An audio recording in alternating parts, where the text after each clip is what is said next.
प्रतिलोम समानुपात। सबसे पहले हम पढ़ेंगे सीधा समानुपात अनुपात क्या होता है। ठीक है, मान लीजिए आपके पास दो राशियां हैं, एक x और एक y।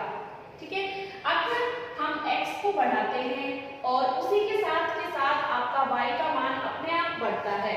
ठीक है, एक के बढ़ाने पर दूसरी राशि अपने आप बढ़े या फिर एक के घटाने पर दूसरी राशि अपने आप घटे, तो उसको हम क्या कहेंगे, सीधा अनुपात। ठीक है, आगे पहले आपके पास राशि x1 थी, ये बढ़ के क्या हो गई x1 और फिर बढ़ी x2। इसी तरह से ये पहले y थी, बढ़ के y1 और फिर क्या बन गई y2।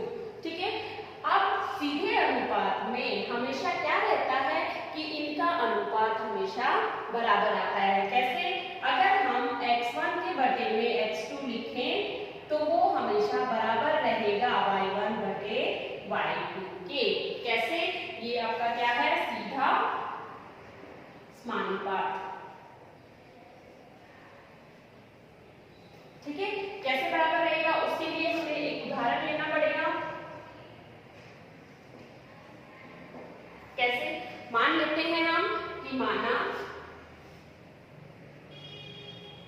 एक पुस्तक का मूल्य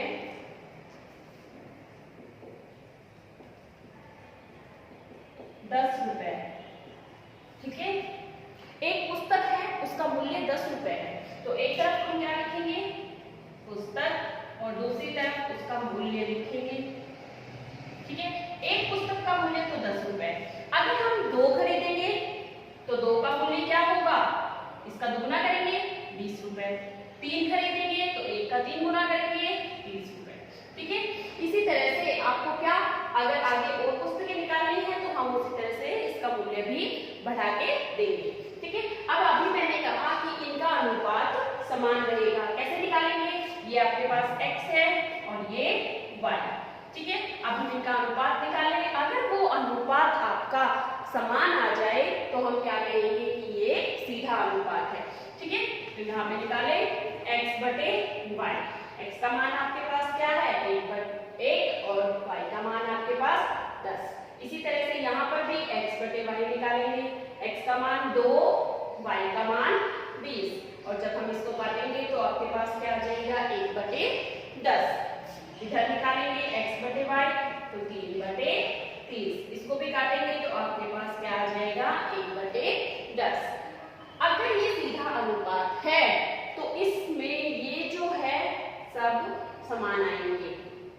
अनुपात का मान क्या रहेगा, समान रहेगा। अगर अनुपात का मान समान है तो इसका मतलब ये जो आपके पास राशियां हैं वो कौन से अनुपात में है, सीधे अनुपात में। ठीक है, अब उसके बाद आता है आपके पास प्रतिलोम समानुपात। प्रतिलोम समानुपात में क्या होता है, जब हम एक राशि को बढ़ाते हैं तो दूसरी राशि अपने आप क्या हो जाती है, कम हो जाती है। ठीक है, एक को घटाने पर दूसरी राशि अपने आप बढ़ जाती है। मतलब एक के घटने पर दूसरी बढ़े और एक के बढ़ने पर दूसरी राशि अपने आप घट जाए। ऐसे अनुपात को हम क्या कहते हैं, प्रतिलोम समानुपात। इसको हम कैसे लिखते हैं, x1 y1 बराबर रहेगा x2 y2 के। ठीक है, उदाहरण के लिए हम एक काम को करने के लिए अगर हम 4 आदमी यूज करते हैं, 4 आदमियों से वो काम करवाते हैं तो वो 5 दिन में पूरा होता है काम। अगर हम आदमियों की संख्या बढ़ा दें, वर्कर्स की संख्या बढ़ा दें, 4 के बजाय हम 10 वर्कर लगा दें काम करने में, तो वो काम क्या होगा, जल्दी होगा। एक काम को एक बंदा करेगा, एक आदमी करेगा तो उसको काफी टाइम लगेगा। अगर उसी काम को करने में 10 आदमी एक साथ लग जाए तो वो काम जल्दी हो जाएगा। तो यहाँ पे क्या हो रहा है, जब आप आदमियों की संख्या बढ़ा रहे हो तो दिनों की संख्या कम हो गई है। अगर आप आदमियों की संख्या घटा दोगे तो दिनों की संख्या बढ़ जाएगी। इस तरह के समानुपात को हम प्रतिलोम समानुपात कहते हैं। उसके लिए हम ये वाला सूत्र लगाते हैं। ठीक है, तो देखिए इधर हम क्या लिखेंगे, आदमी, और इधर दिनों की संख्या। ठीक है, 4 कितने दिनों में किया? 5 दिन में। ठीक है, अब आदमियों की संख्या क्या हो गई? 10 और हमें दिनों की संख्या क्या करनी है? ज्ञात करनी है। ये आपके पास क्या है? x और ये आपके पास y। इसको हम बोलते हैं x1, ये x2, ये y1 और ये y2। ठीक है, यहाँ पे आपको देख के पता चल गया है कि ये प्रतिलोम समानुपात का है, तो हम इसमें प्रतिलोम समानुपात का संबंध यूज करेंगे। ठीक है, तो उसके लिए क्या करेंगे? x1 y1 किसके बराबर होगा? x2 y2 के, x2 y2 के। ठीक है, तो यहाँ पे x1 y1, x1 ये है 4 इंटू y1 आपके पास 5 इक्वल्स टू x2 आपके पास 10 इंटू में y2 हमें पता नहीं, इसलिए एज इट इज। फिर 10 इधर गुना में है, इधर लेके आएंगे, 4 गुना में 5 और बटे में 10 बराबर y2। ठीक है, यहाँ पे 4 5 के पारे से काटेंगे तो आपके पास क्या आ जाएगा? y2 का मान 2। y2 क्या था? यहाँ पे दिनों की संख्या, तो हम क्या लिखेंगे? 2 दिन। ठीक है, इसमें हमें क्या ध्यान रखना है कि जब भी आपके पास प्रतिलोम समानुपात होगा तो उस केस में x1 y1 की गुणा हमेशा बराबर रहेगी किससे? x2 y2 से। कैसे? देखिए, जब आप x1 y1 की गुणा करते हो, यहाँ पे x1 y1 कितना आया है? 4 गुना 5 20। इसी तरह से x2 y2 की गुणा करेंगे, x2 y2 की गुणा कितनी आई है आपके पास? y का मान कितना है आपके? यहाँ पे 2 आया है। ठीक है, तो 10 दूनी 20। इस तरह से जब आप प्रतिलोम समानुपात करोगे तब उस केस में आपके पास क्या रहेगा? राशियों की गुणा दूसरी राशियों की गुणा के बराबर रहेगी। और जब आपके पास सीधा प्रतिलोम होगा तो उसमें क्या होगा? राशियों का अनुपात बराबर होगा। ठीक है बच्चों, अब हम शुरू करते हैं एक्सरसाइज 13.1।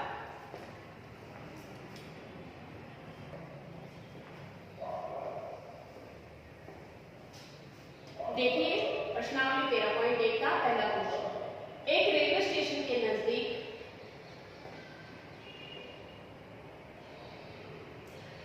देखिए, प्रश्नावली 13.1 का पहला क्वेश्चन क्या है? एक रेलवे स्टेशन के निकट कार पार्किंग शुल्क इस प्रकार है: 4 घंटों तक 60 रुपए, 8 घंटों तक 100 रुपए, 12 घंटों तक 140 रुपए और 24 घंटों तक पार्किंग का शुल्क क्या लगता है? 180 रुपए। ठीक है, आपको जांच करनी है क्या ये प्रत्यक्ष अनुपात में है या नहीं। तो हम सबसे पहले क्या करेंगे? इसको राशि x और इसको राशि y मान लेते हैं। ठीक है, प्रत्यक्ष अनुपात की पहचान क्या है? अगर x का मान बढ़े तो y का मान भी साथ के साथ बढ़े। तो यहाँ पे मान तो बढ़ रहा है, देखो 4 घंटे थे तब 60, 8 में 100, 12 में 140 और 24 में 180। जैसे जैसे ये बढ़ रहा है वैसे वैसे ये भी बढ़ रहा है। लेकिन जब तक हम इसको प्रत्यक्ष अनुपात में नहीं बोल सकते हैं, जब तक इनका अनुपात सभी का समान ना आए, तो हम पहले इनका अनुपात निकालेंगे। तो इसके लिए पहले इसको x1, इसको x2, इसको x3 और ये बन जाएगा आपके पास x4। ठीक है, ये आपके पास y1, y2, y3 और ये बनेगा y4। हमें इन सभी का अनुपात निकाल के देखना है। अगर अनुपात का मान समान आता है तो ये प्रत्यक्ष अनुपात में है। तो सबसे पहले हम x1 बटे y1 निकालते हैं। x1 आपके पास क्या है? 4, y1 आपके पास कितना है? 7। अब ये 4 के बारे से कट जाएगा, 4 × 4 और 4 × 20। कितना आया? 1 बटे 15। फिर हम निकालेंगे x2 बटे y2। कितना है आपके पास? x2 8 बटे 100। 4 दूनी 8, 4 दूनी 8 और 4 पंजे 20। कितना है? 2 बटे 25। फिर x3 बटे y3। x3 का मान आपके पास कितना है? 12 और बटे में 140। ठीक है, 4 दिए 12, 4 दिए 12 और 4 पंजे 20। 3 बटे 35। फिर x4 बटे y4। x4 का मान आपके पास कितना है? 24 और y4 का मान आपके पास कितना है? 180। 6 के बारे से काटो।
अगर ये समान नहीं है तो प्रत्यक्ष अनुपात में नहीं। अगला क्वेश्चन है आपके पास 13.1 का दूसरा। एक पेंट के मूल मिश्रण के 8 भागों में लाल रंग के पदार्थ का एक भाग मिलाकर मिश्रण तैयार किया जाता है। निम्नलिखित सारणी में मूल मिश्रण के वे मान ज्ञात कीजिए जिन्हें मिलाए जाने की आवश्यकता है। देखो ये लाल रंग का पदार्थ है, इसमें एक भाग मिलाया जाता है मूल मिश्रण के 8 भाग में। मूल मिश्रण के 8 भागों में एक भाग मिलाया जाता है, या फिर हम कहें लाल रंग का एक भाग मूल मिश्रण के 8 भागों में मिलाया जाता है। ठीक है, तो यहाँ पे आपके पास जब एक भाग है तो ये 8 मिलाए जा रहे हैं, यानी कि 1 गुना 8 गुना किया।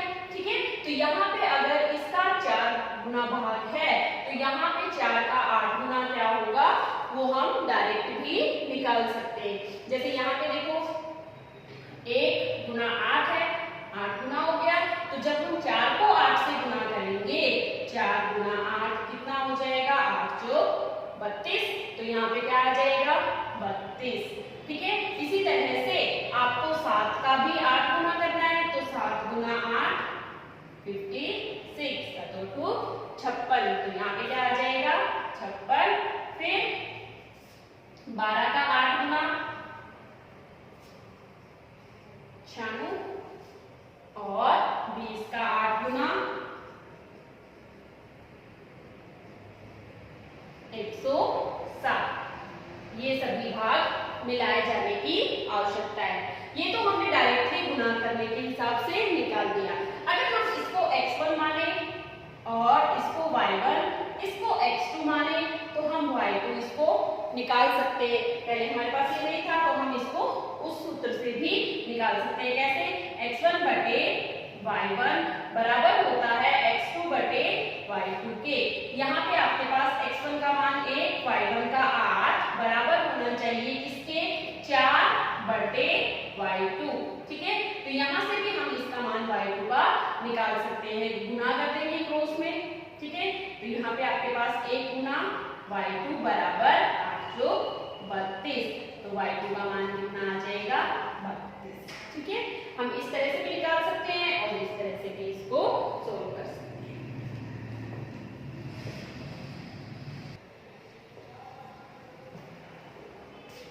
13.1 का तीसरा क्वेश्चन है।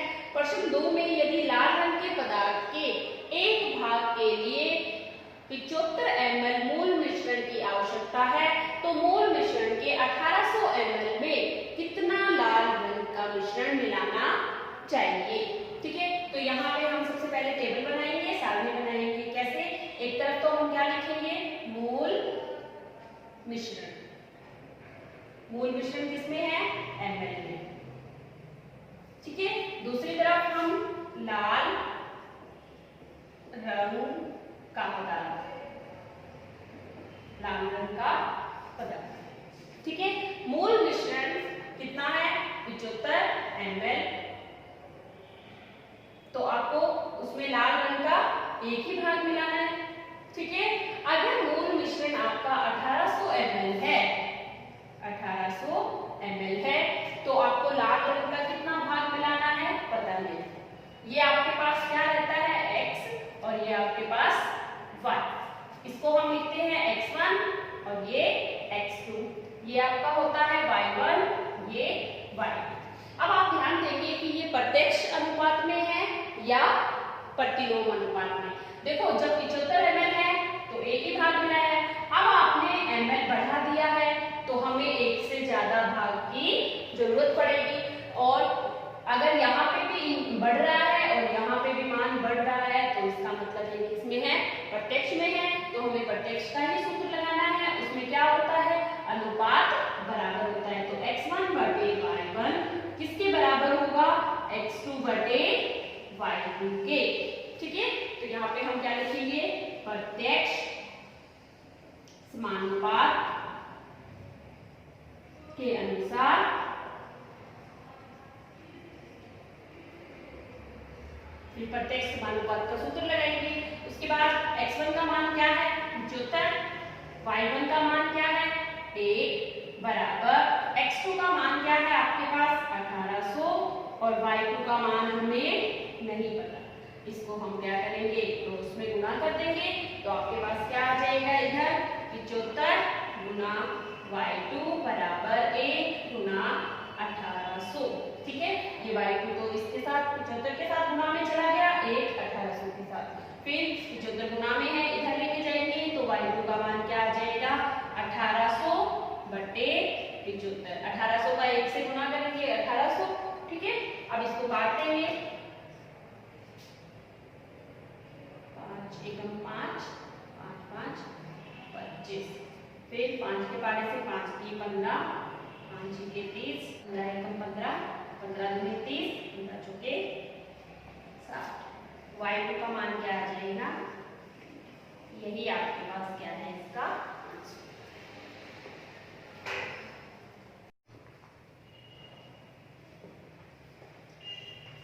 नेक्स्ट क्वेश्चन है आपके पास क्वेश्चन नंबर 4। किसी सॉफ्ट ड्रिंक फैक्ट्री में एक मशीन 840 बोतलें 6 घंटे में भरती है, वह मशीन 5 घंटे में कितनी बोतलें भरेगी। ठीक है, देखो क्वेश्चन में क्या कहा गया है कि 6 घंटे में बोतलें 840 भरी जाती है। अगर हम घंटे कम कर देंगे तो बोतलें भी कम भरी जाएंगी। तो एक तरफ हम क्या लिखेंगे, बोतलें, और दूसरी तरफ हम लिखेंगे समय। समय किसमें है आपके पास, घंटे में। ठीक है, इसको हम बोलेंगे x और ये बन जाएगा आपके पास y। ठीक है, पहले सबसे पहले क्या कहा गया है, 840 बोतलें हैं जो कि 6 घंटे में भरी जाती है। फिर इसने क्या कहा है कि कितनी बोतलें 5 घंटे में भरी जाएगी, यानी कि समय आपको दिया गया है और आपको बोतलों की संख्या ज्ञात करनी है। ठीक है, जब बोतलें ज्यादा थी तो समय 6 घंटे था, अब समय कम हो गया है तो बोतलें भी कम हो जाएंगी।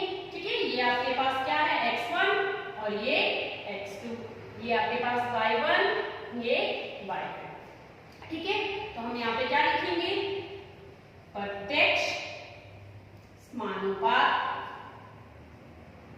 के अनुसार,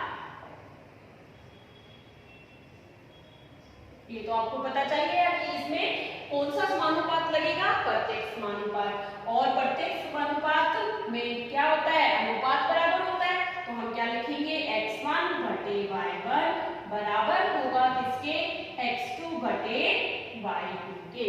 x1 y1 x2 y2 का मान रखिए। x1 आपके पास क्या है 840, y1 6 बराबर है x2 पता नहीं और y2 5। ठीक है, हम इसको क्या कर देंगे, तो उसमें गुना कर देंगे। 840 गुना 5 बराबर 6 गुना x2, ये 6 गुना में है, इधर ले आओ। 840 गुना 5 और 6 आ जाएगा आपका बटे में बराबर x2। ठीक है, यहाँ से 6 के पारे से काटो इसको, 6 कम 6, 6 चौक 24 और 0। ठीक है, 5 का और 140 का गुणा करो, 14 पंजे 70। x2 का मान आपके पास क्या आ गया,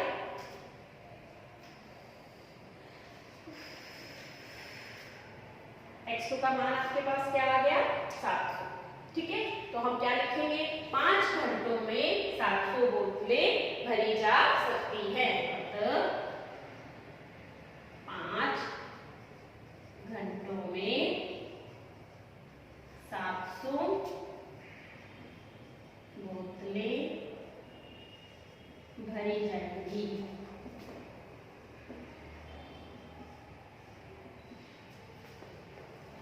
ठीक है,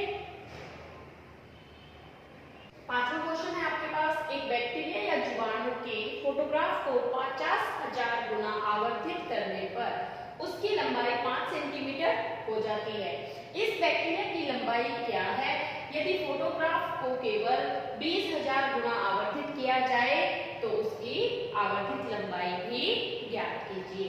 सबसे पहले इसने पूछा है कि उसकी वास्तविक लंबाई क्या है। बैक्टीरिया की वास्तविक लंबाई। हम बैक्टीरिया की लंबाई कैसे निकालेंगे? सबसे पहले हमें टेबल बनानी है। इधर हम क्या लिखेंगे? फोटोग्राफिक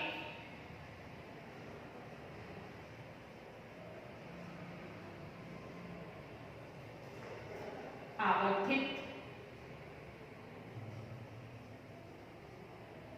लंबाई, और इधर वास्तविक लंबाई, किसमें? सेंटीमीटर। ठीक है, ये आपके पास क्या है? x, और ये आपके पास क्या है? y। अब इसने क्या कहा है? अगर आवर्धित करें, कितना फोटोग्राफ को कितना आवर्धित करें? 50,000 गुना। ठीक है, तो आपके पास उसकी वास्तविक लंबाई कितनी हो जाती है? 5 सेंटीमीटर। ठीक, और यदि उसकी फोटोग्राफ को 20,000 गुना आवर्धित करें तो यहाँ पे आपके पास उसकी लंबाई क्या आएगी? ठीक है, फर्स्ट पार्ट है आपका, क्या है? इस बैक्टीरिया की लंबाई क्या है? बैक्टीरिया की लंबाई कैसे निकालेंगे?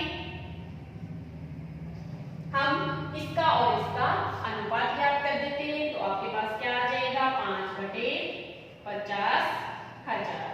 5 के पारे से काटेंगे इसको 4। ठीक है, जब आप इसको 10 के पावर में लिखेंगे, 10 की घात में, तो एक इसके साथ कितनी जीरो है? 4, तो हम यहाँ पे क्या लिख सकते हैं? 10 की घात 4। जब हम इस 10 की घात 4 को ऊपर लेके जाएंगे तो ये 10 की घात 4 क्या हो जाएगा? माइनस का 1 गुना में 10 की घात -4, और इसको हम क्या लिख सकते हैं? 10 की घात माइनस, ये आंसर हो जाएगा। ठीक है, फिर इसने कहा है कि अगर 20,000 गुना आवर्धित करें तो फिर आपके पास इसकी लंबाई क्या होगी? दूसरा भाग है आपका। अब आपको ध्यान देना है, जब 50,000 गुना आवर्धित किया तो आपके पास लंबाई 5 आई।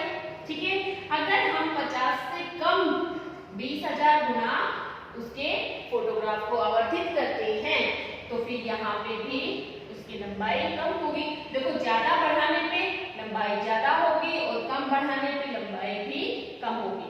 इसका मतलब इसके साथ ये भी कम हो रहा है, एक राशि के साथ दूसरी राशि भी कम होगी। तो हम क्या लिखेंगे? प्रत्यक्ष समानुपात के अनुसार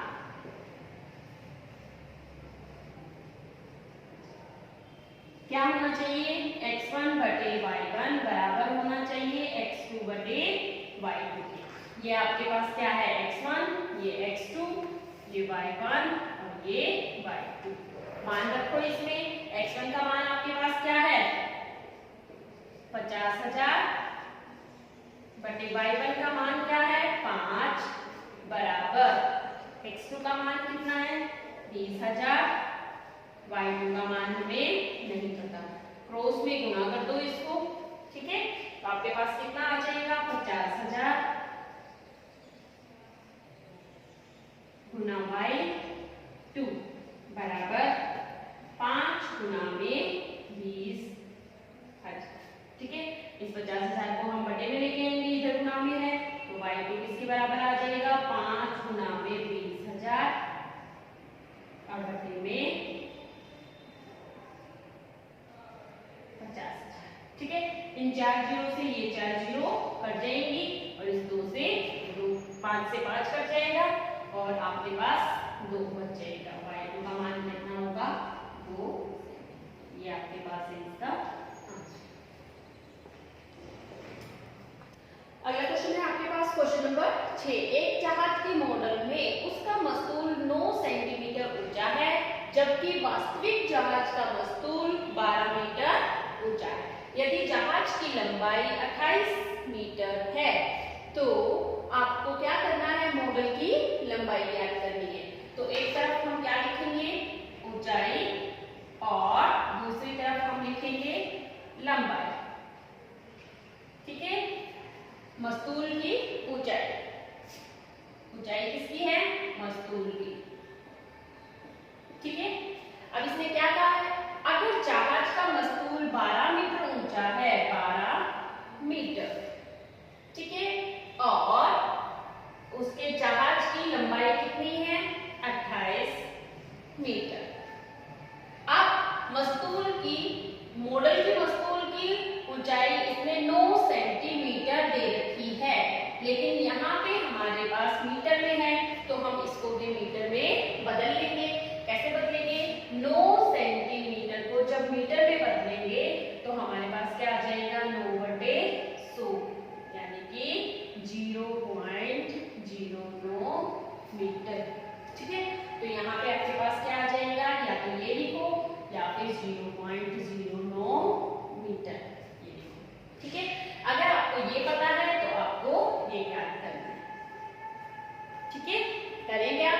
ये आपके पास क्या है x1, ये x2, ये y1 और ये y2।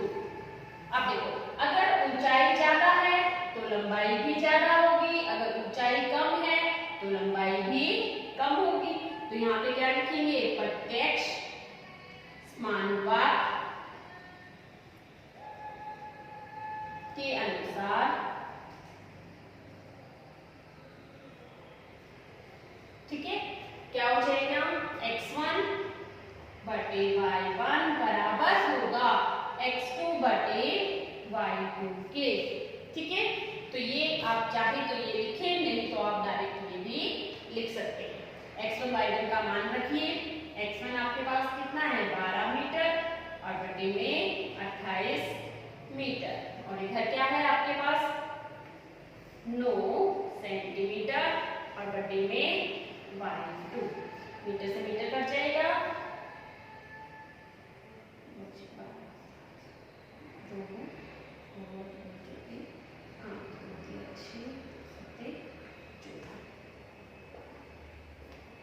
अब इसको रोज में गुणा करो तो आपके पास क्या आ जाएगा, 3 गुना y2 बराबर 7 गुना 9 सेंटीमीटर, और इसको इधर लेके आएंगे तो y2 बराबर 7 गुना 9 बटे 3 सेंटीमीटर, 3 से 9 कट जाएगा 3 पे, और y2 का मान आपके पास क्या आ जाएगा 21 सेंटीमीटर। लास्ट में क्या लिखेंगे, अगर मॉडल की लंबाई बराबर 21 सेंटीमीटर, यही आपको याद करना है। अगला क्वेश्चन है आपके पास 7वां, मान लीजिए 2 किलो चीनी में 9 गुणा 10 की पावर 6 क्रिस्टल हैं, निम्नलिखित केजी चीनी में कितने क्रिस्टल होंगे, 5 किलो में और 1.2 किलो में। ठीक है, इसके लिए टेबल बनाइए। सबसे पहले चीनी किलोग्राम में, ठीक है, इधर क्रिस्टल, ठीक है।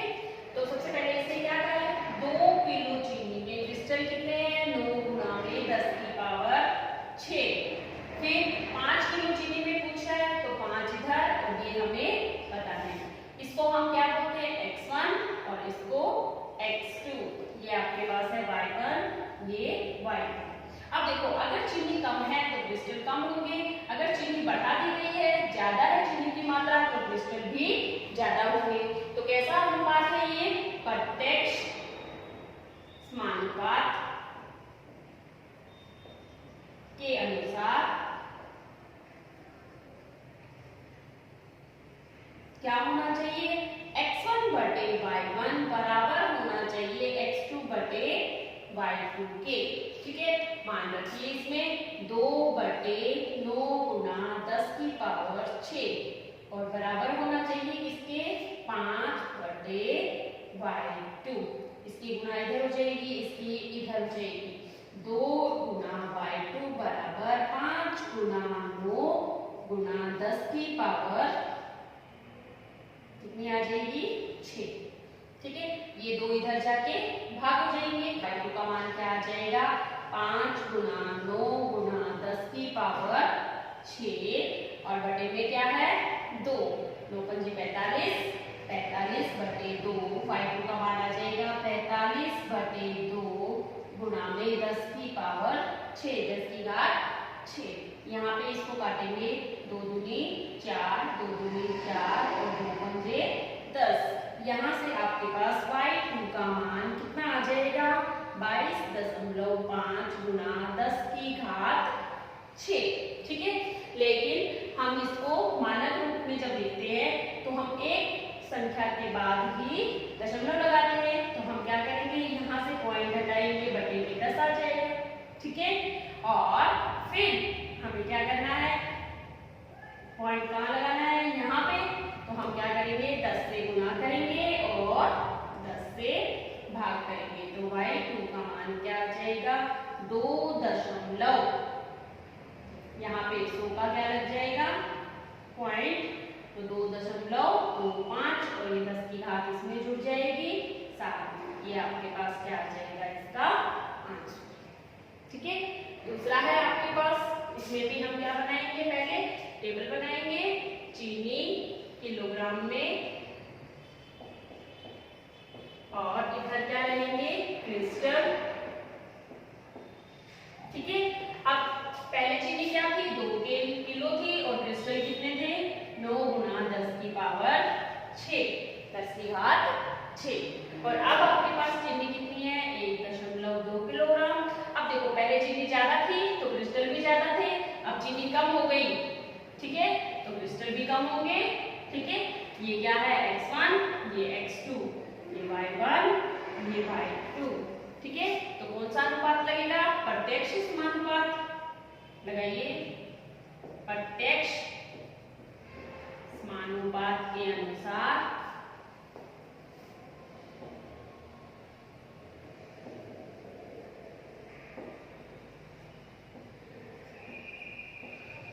क्या है x1 बटे y1 बराबर है x2 बटे y2 के। मान रखिए क्या है 2 बटे 9 × 10 की घात 6 बराबर 1.2 बटे y2।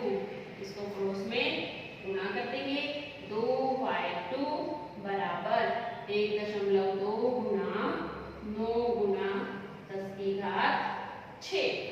ठीक है, ये दो इधर जाके भाग में चले जाएंगे तो y2 का मान क्या आ जाएगा 1.2 गुणा 9 × 10 की घात 6 और इसके बटे में 2 से इसको काटेंगे 0.6, ये आ जाएगा आपके पास 0.6।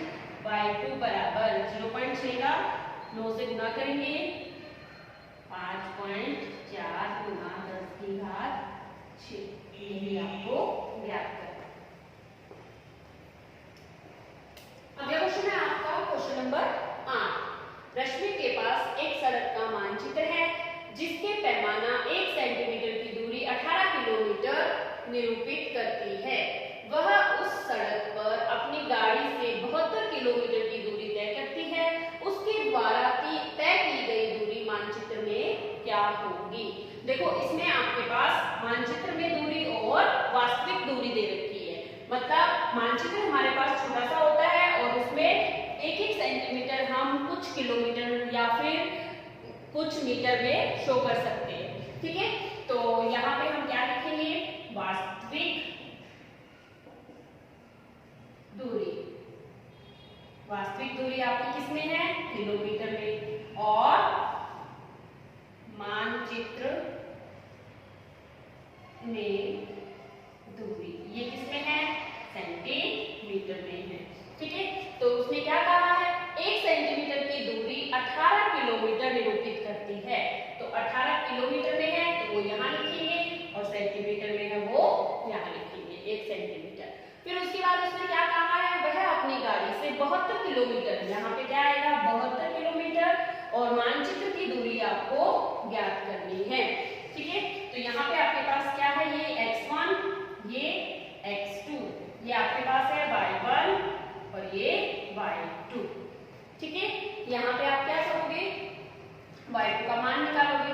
देखो जब आपके पास किलोमीटर में दूरी कम है तो मानचित्र में भी कम होगी, अगर यहाँ पे किलोमीटर में दूरी बढ़ जाती है तो मानचित्र की दूरी भी बढ़ जाएगी। तो कैसा समानुपात होगा आपके पास ये प्रत्यक्ष समानुपात के अनुसार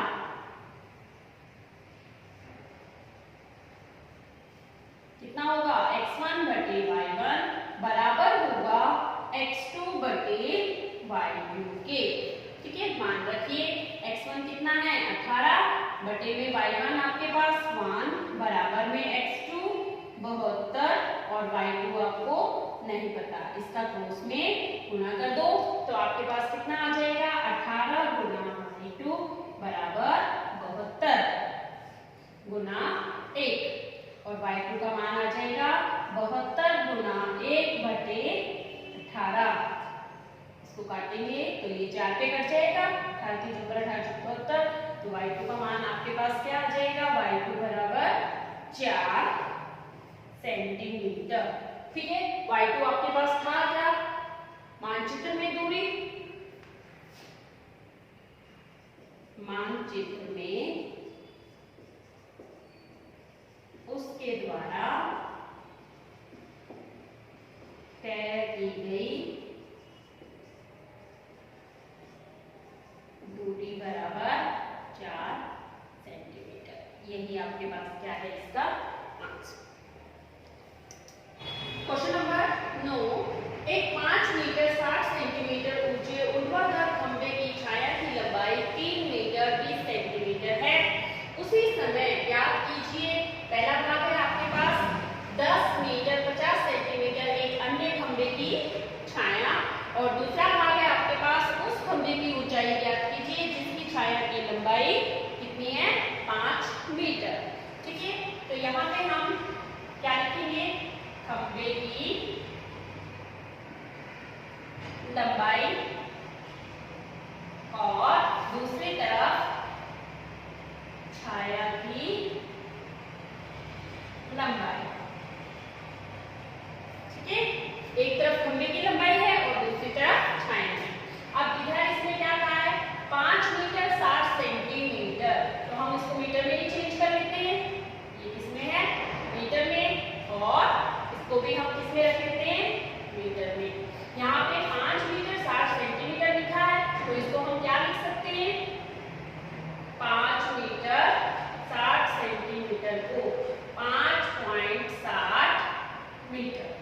ठीक है, इसी तरह से हम इसको क्या लिख सकते हैं, 3 मीटर 20 सेंटीमीटर को 3.20 मीटर। ठीक है, हम इसको मीटर में चेंज कर लेते हैं। तो सबसे पहले आपको खंभे की लंबाई कितनी दी गई थी, 5.60 मीटर, और इधर आपके पास छाया की लंबाई 3.20 मीटर। ठीक है, अब पहले क्वेश्चन में क्या कहा गया है, 10 मीटर 50 सेंटीमीटर एक अन्य खंभे की छाया ज्ञात करनी है आपको। तो यहाँ पे खंभे की लंबाई दे रखी है 10.50 मीटर, और ये आपको ज्ञात करनी है। ये आपके पास x1 x2, ये आपके पास y1 y2। अब देखिए, अगर खंभे की लंबाई कम है तो छाया की लंबाई भी कम है, अगर हम खंभे की लंबाई को बढ़ा दें तो छाया की लंबाई भी बढ़ जाएगी। ठीक है, तो ये यहाँ पे कौन सा सूत्र लगेगा, प्रत्यक्ष समानुपात के अनुसार।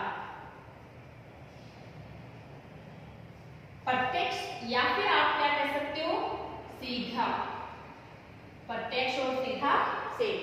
ठीक है, उसके अनुसार क्या होता है, x1 बटे y1 बराबर होता है x2 बटे y2 के। मान रखिए, x1 का मान क्या है, 5.60, y1 का मान है 3.20, और बराबर है किसके, 10.50, और बटे में y2। कैची गुना करेंगे, क्रॉस में गुना करेंगे, तो आपके पास क्या आ जाएगा, 5.60 गुना में y2 बराबर 10.50 गुना में 3.20। इसको हम इधर लेके आएंगे, तो आपके पास क्या आ जाएगा, y2 बराबर आपके पास कितना था, 10.50 गुना में 3.20, और बटे में क्या है, 5.60। ठीक है, ये इधर आके बटे में आ जाएगा। इसका पॉइंट हटाएंगे, ऊपर क्या चला जाएगा, 100, और इन दोनों के पॉइंट हटाएंगे तो नीचे भी क्या आ जाएंगे, 2 बार 100। ठीक है, इन दोनों से ये दोनों कट जाएंगे, इस 0 से ये 0 कट जाएगी, इस 0 से ये 0 भी कट जाएगी। अब आपको इसको भाग करना है, 4 के पारे से 4 के 32, 4 एकम 4 और 4 चौक 16, फिर 2 के पारे से 2 चौके 8 और 2 सते 14, 7 के पारे से ये कितनी बार, 15 बार कट जाएगा। y2 का मान आपके पास क्या आ जाएगा, y2 बराबर 15 चौके 60, और बटे में क्या है, 10, 60 बटे 10, 0 से 0, y2 बराबर 6 मीटर। ये आपका आ जाएगा आंसर। ठीक है। अब इसका दूसरा भाग है। दूसरे भाग में क्या कहा गया है, खंबे की ऊंचाई ज्ञात करनी है आपको, जिसकी छाया की लंबाई 5 मीटर दे रखी है। ठीक है, यहाँ पर भी हम क्या लिखेंगे, टेबल बनाएंगे, खंबे की लंबाई मीटर में और इधर छाया की लंबाई वो भी मीटर में। ठीक है, यहाँ पे अब पहले तो हम जो दे रखा है वही लिखेंगे।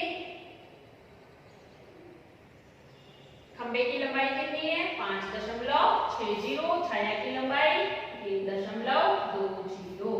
अब इसने क्या कहा है कि अगर छाया की लंबाई 5 मीटर है, यहाँ पे 5 मीटर है, तो आप खंबे की लंबाई ज्ञात कीजिए। ये आपके पास क्या है, x1, ये x2, ये y1, ये y2। अब देखो, अगर खंबे की लंबाई 5.60 है तो छाया की लंबाई कितनी है। अब छाया की लंबाई 3 से बढ़ गई है। अगर छाया की लंबाई बड़ी है तो खंबे की लंबाई भी बड़ी ही होगी। ठीक है, तो आपके पास कैसा है इसका सूत्र, प्रत्यक्ष या सीधा समानुपात के अनुसार क्या होना चाहिए, x1 बटे y1 बराबर होना चाहिए x2 बटे y2 के। मान रखिए x1 का मान क्या है 5.60, x2 का मान हम y1 का मान हमें क्या दे रखा है 3.20 बराबर है इसके। x2 का मान हमें नहीं पता और y2 का मान कितना दे रखा है 5। गुना करिए रोस में, इसकी गुना इधर 5.60 गुना 5 बटे में 3.20 और बराबर में क्या है x2। ठीक है, इसकी गुणा इधर करेंगे, गुणा से इधर भाग में लेके आएंगे तो आपके पास क्या आ जाएगा, ये आ जाएगा। इसका दशमलव हटाएंगे 100 और इसका दशमलव हटाएंगे बटे में 100। 100 से 100 कट जाएगा, 0 से 0 कट जाएगी, 4 8 32 और इधर 4 कम 4 4 चौक 16, 2 के बाहर से 2 चौके 8, 2 सत्ते 14, फिर 7 पंजे 35 बटे 4 बराबर x2। x2 का मान निकालो 30, ये आपके पास आ जाएगा x2 का मान 8.75 मीटर। ये आपके पास है इसका आंसर। क्वेश्चन नंबर 10 है आपके पास, माल से लगा हुआ एक ट्रक 25 मिनट में 14 किलोमीटर चलता है। यदि चाल वही रहे तो वह 5 घंटे में कितनी दूरी तय कर पाएगा। तो यहाँ पे हम क्या लिखेंगे, एक तरफ तो हम क्या लिखेंगे दूरी किलोमीटर में, ये x है आपका, और इधर हम क्या लिखेंगे समय मिनट में।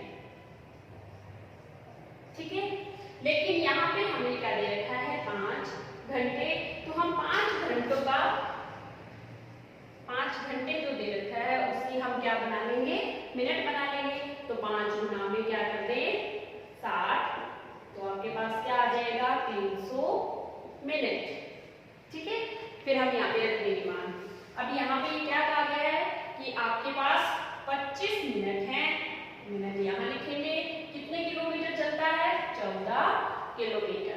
फिर उसने क्या कहा है 5 घंटे, 5 घंटे किसके बराबर है 300 मिनट, और यहाँ पे हमें क्या निकालना है कि कितने किलोमीटर चलेगा।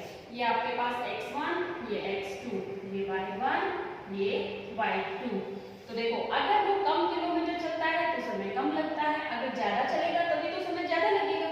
ठीक है, तो यहाँ पे क्या लिखेंगे प्रत्यक्ष या फिर सीधे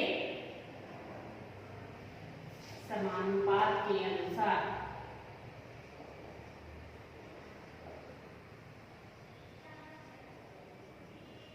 क्या हो जाएगा x1 बटे y1 बराबर x2 बटे y2। मान रखिए 14 बटे x1 25 बराबर बटे y2 300। इसको इधर ले आएंगे तो आपके पास 14 गुना 300 और बटे में क्या है 25 बराबर x2। ठीक है, यहाँ इसको काट देंगे। 25 एकम 25 कितने बचे 5, 25 दूनी 50, इन दोनों का गुना कर दीजिए। x2 बराबर 14 गुना 12, x2 का मान क्या आ जाएगा 168 किलोमीटर। तो हम क्या लिखेंगे 5 घंटे में तय की गई दूरी, 5 घंटे में तय की दूरी कितनी होगी 168 किलोमीटर। यही आपके पास क्या है इसका आंसर।